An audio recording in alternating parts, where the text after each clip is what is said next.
Assalamualaikum warahmatullahi wabarakatuh. Perkenalkan, kami dari kelompok 8 pembelajaran tematik terpadu akan mempresentasikan hasil kerja kelompok kami. Ya, kelompok kami yang beranggotakan saya sendiri Zunifan Arif Nugroho dengan NIM 080, lalu ada Zulfa Istighfaril dengan NIM 047 dan Fathatun Nurhayati dengan NIM 066 dan Naza Fauzan dengan NIM 054. Ya, pada pembahasan kita kali ini kita akan mengelompokkannya menjadi 6 poin pembahasan. Yang pertama ada poin pengertian, lalu yang kedua ciri-ciri, ketiga langkah-langkah, keempat karakteristik, yang kelima kelebihan dan kekurangan, lalu yang keenam atau yang terakhir implementasi. Ya, langsung saja kita masuk kepada poin pembahasan yang pertama, yakni pengertian pembelajaran terpadu model integrated. Apa sih pembelajaran terpadu model integrated? Integrated learning atau terpadu adalah model pembelajaran yang digunakan dalam kegiatan pembelajaran dengan mengintegrasikan kegiatan pembelajaran ke dalam semua bidang pengembangan, meliputi aspek kognitif, sosioemosional, bahasa, moral, nilai-nilai agama, hingga fisik motorik dan seninya. Ya, dari seluruh bidang pengembangan tersebut dijabarkan ke dalam kegiatan pembelajaran yang dipusatkan pada satu tema sehingga pembelajaran menjadi terpadu. Jadi keseluruhannya disatukan jadi satu tema, dan satu tema itu disebut terpadu. Semua kegiatan dalam pembelajaran terpadu melibatkan pengalaman langsung atau hands-on experience bagi anak. Nah, bagi anak serta memberikan berbagai pemahaman tentang lingkungan sekitar anak. Nah, kegiatan yang dilakukan pun memungkinkan anak untuk memadukan pengetahuan dan keterampilannya dari pengalaman satu ke pengalaman lainnya. Ya, kami mengutip juga pernyataan atau pengertian integrated learning menurut Fogarty. Ya, Fogarty mengatakan bahwasanya pembelajaran terpadu model integrated merupakan pendekatan belajar mengajar yang memadukan 4 atau lebih mata pelajaran dengan memprioritaskan konsep-konsep, keterampilan, atau sikap yang dapat digunakan dari masing-masing mata pelajaran yang bertolak dari tema sentral. Demikian tadi adalah poin pembahasan yang pertama. Poin pembahasan yang selanjutnya akan dibacakan oleh Ibu Zulfa. Kepada Ibu Zulfa, dipersilakan. Selanjutnya yaitu ciri-ciri model pembelajaran integrate atau terpadu. Model pembelajaran integrate mempunyai ciri khusus yakni memadukan sejumlah topik dari mata pelajaran yang berbeda tetapi inti topiknya sama. Pada model ini, tema yang berkaitan dengan tumpang tindih merupakan hal terakhir yang ingin dicari dan dipilih oleh guru dalam tahap perencanaan program. Pertama kali, guru menyeleksi konsep-konsep, keterampilan, dan sikap yang diajarkan dalam satu semester dari beberapa bidang studi. Selanjutnya, dipilih beberapa konsep, keterampilan, dan sikap yang memiliki keterhubungan yang erat dan tumpang tindih di antara berbagai bidang studi. Pada tahap awal, guru hendaknya membentuk tim antar bidang studi untuk menyeleksi konsep-konsep, keterampilan, dan sikap-sikap yang dibelajarkan dalam satu semester untuk beberapa bidang studi. Langkah berikutnya, dipilih beberapa konsep, keterampilan, dan sikap yang mempunyai keterhubungan yang erat dan tumpang tindih di antara beberapa bidang studi. Bidang studi diintegrasikan misalkan matematika, seni, dan bahasa, atau pelajaran sosial. Selanjutnya yaitu langkah-langkah penerapan pembelajaran terpadu model integrate. Secara prosedural, langkah-langkah kegiatan yang ditempuh diterapkan ke dalam 3 langkah sebagai berikut. Yang pertama adalah kegiatan awal, pembukaan atau opening.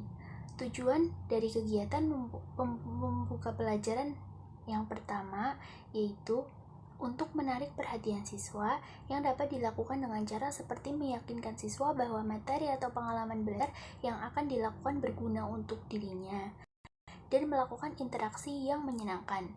Kedua yaitu menumbuhkan motivasi belajar siswa yang dapat dilakukan dengan cara seperti membangun suasana akrab sehingga siswa merasa dekat. Misalnya, menyapa dan berkomunikasi secara kekeluargaan, menimbulkan rasa ingin tahu, misalnya mengajak siswa untuk mempelajari suatu kasus yang sedang hangat diperbincangkan, dan mengaitkan materi atau pengalaman belajar yang akan dilakukan dengan kebutuhan siswa. Lalu tujuan yang terakhir yaitu memberikan acuan atau rambu-rambu tentang pembelajaran yang akan dilakukan dan dapat dilakukan dengan cara mengemukakan tujuan yang akan dicapai serta tugas-tugas yang harus dilakukan dalam hubungannya dengan pencapaian tujuan. Yang kedua yaitu kegiatan inti. Kegiatan inti merupakan kegiatan pokok dalam pembelajaran. Dalam kegiatan inti dilakukan pembahasan terhadap tema dan subtema melalui berbagai kegiatan belajar dengan menggunakan multimetode dan media sehingga siswa dapat pengalaman belajar yang bermakna. Pada waktu penyajian dan pembahasan tema, guru dalam penyajian yang sehendaknya lebih berperan sebagai fasilitator dan berperan sebagai model pembelajaran yang baik bagi siswa. Artinya, secara aktif, guru melakukan kegiatan belajar dan berkolaborasi, berdiskusi dengan siswa, mempelajari tema atau subtema yang sedang dipelajari.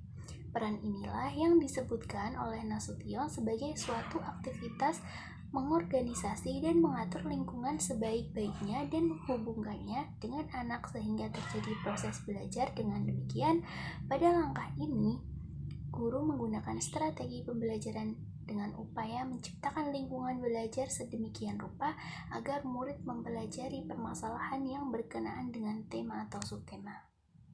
Untuk itu, maka selama proses pembelajaran, siswa mengamati objek nyata berupa benda nyata atau lingkungan sekitar, melaporkan hasil pengamatan, melakukan permainan, berdialog, bercerita, mengarang, membaca, bertanya, dan menjawab pertanyaan, serta bermain peran. Selama proses pembelajaran, hendaknya guru selalu memberi kemampuan agar anak berusaha mencari jawaban dari permasalahan yang dipelajari melalui pertanyaan-pertanyaan menantang yang membangkitkan anak untuk berpikir dan mencari solusi melalui kegiatan belajar. Dan yang ketiga adalah kegiatan akhir. Kegiatan akhir dapat diartikan sebagai kegiatan yang dilakukan oleh guru untuk mengakhiri pelajaran dengan maksud untuk memberikan gambaran menyeluruh tentang apa yang telah dipelajari siswa serta keterkaitannya dengan pengalaman sebelumnya. Cara yang dapat dilakukan guru dalam menutup pembelajaran adalah meninjau kembali dan mengadakan evaluasi pada akhir pembelajaran. Dalam kegiatan meninjau kembali dapat dilakukan dengan merangkum inti pembelajaran atau membuat ringkasan. Sedangkan dalam kegiatan evaluasi, guru dapat menggunakan bentuk-bentuk mendemonstrasikan keterampilan, mengaplikasikan ide-ide baru pada situasi lain, mengekspresikan pendapat murid sendiri, atau mengerjakan soal-soal tertulis yang berkaitan dengan self-assessment bagi siswa yang dapat membantu mengukur kemajuan diri. Mereka juga dapat mengetahui apa yang telah mereka pelajari. Caranya dapat menggunakan checklist, refleksi, tertulis, dan jurnal. Baik, selanjutnya saya akan menyampaikan materi mengenai karakteristik model pembelajaran integrated. Sebagai suatu proses, pembelajaran terpadu memiliki karakteristik sebagai berikut. Yang pertama, pembelajaran terpusat pada anak. Pembelajaran terpadu dikatakan sebagai pembelajaran yang berpusat pada anak karena pada dasarnya pembelajaran terpadu merupakan suatu sistem pembelajaran yang memberikan keleluasaan pada siswa, baik secara individu maupun secara kelompok. Siswa dapat aktif mencari, menggali, dan menemukan konsep serta prinsip-prinsip dari suatu pengetahuan yang harus dikuasainya sesuai dengan perkembangannya. Yang kedua, menekankan pembentukan, pemahaman, dan kebermaknaan. Pembelajaran terpadu mengkaji suatu fenomena dari berbagai macam aspek yang membentuk semacam jalinan antar skemata yang dimiliki oleh siswa, sehingga akan berdampak pada kebermaknaan dari materi yang dipelajari siswa. Hasil yang nyata didapat dari segala konsep yang diperoleh dan keterkaitannya dengan konsep-konsep lain yang dipelajari dan mengakibatkan kegiatan belajar menjadi lebih bermakna. Hal ini diharapkan dapat berakibat pada kemampuan siswa untuk dapat menerapkan perolehan belajarnya pada pemecahan masalah-masalah yang nyata dalam kehidupannya. Yang ketiga, belajar melalui proses pengalaman langsung. Pada pembelajaran terpadu, diprogramkan untuk melibatkan siswa secara langsung pada konsep dan prinsip yang dipelajari dan memungkinkan siswa belajar dengan melakukan kegiatan secara langsung, sehingga siswa akan memahami hasil belajarnya secara langsung dengan fakta dan peristiwa yang mereka alami, bukan sekedar informasi dari gurunya. Guru lebih banyak bertindak sebagai fasilitator yang membimbing ke arah tujuan yang ingin dicapai, sedangkan siswa sebagai aktor pencari fakta dan informasi untuk mengembangkan pengetahuannya. Yang keempat, lebih memperhatikan proses daripada hasil semata. Pada pembelajaran terpadu, dikembangkan pendekatan discovery inquiry atau penemuan terbimbing yang melibatkan siswa secara aktif dalam proses pembelajaran, yaitu mulai dari perencanaan, pelaksanaan, sampai proses evaluasi. Pembelajaran terpadu dilaksanakan dengan melihat keinginan, minat, dan kemampuan siswa sehingga memungkinkan siswa termotivasi untuk belajar terus-menerus. Yang kelima, syarat dengan muatan keterkaitan.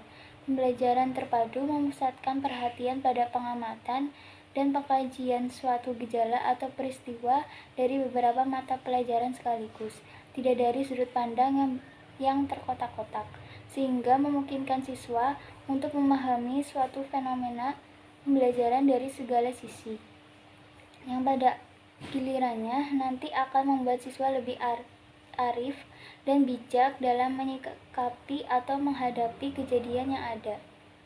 Kemudian ada kelebihan dan kekurangan model pembelajaran integrated. Yang pertama, ada kelebihan model pembelajaran integrated. Menurut Fogarty tahun 1991, kelebihan dari model pembelajaran tematik adalah yang pertama, faktor motivasi, karena adanya pemilihan tema yang didasarkan pada minat. Yang kedua, penulisan dari unitnya sangat dikenal oleh guru. Yang ketiga, model ini merupakan perencanaan kurikulum yang to the point sehingga mudah ditangkap oleh guru yang kurang berpengalaman. Lebih lanjut, tim pengembang PGSD tahun 1996 mengemukakan kelebihan yang terdapat dalam pelaksanaan model pembelajaran tematik adalah sebagai berikut. Yang pertama, pengalaman dan kegiatan belajar peserta didik akan selalu relevan dengan tingkat perkembangan peserta didik. Yang kedua, kegiatan yang dipilih sesuai dan bertolak dari minat dan kebutuhan anak.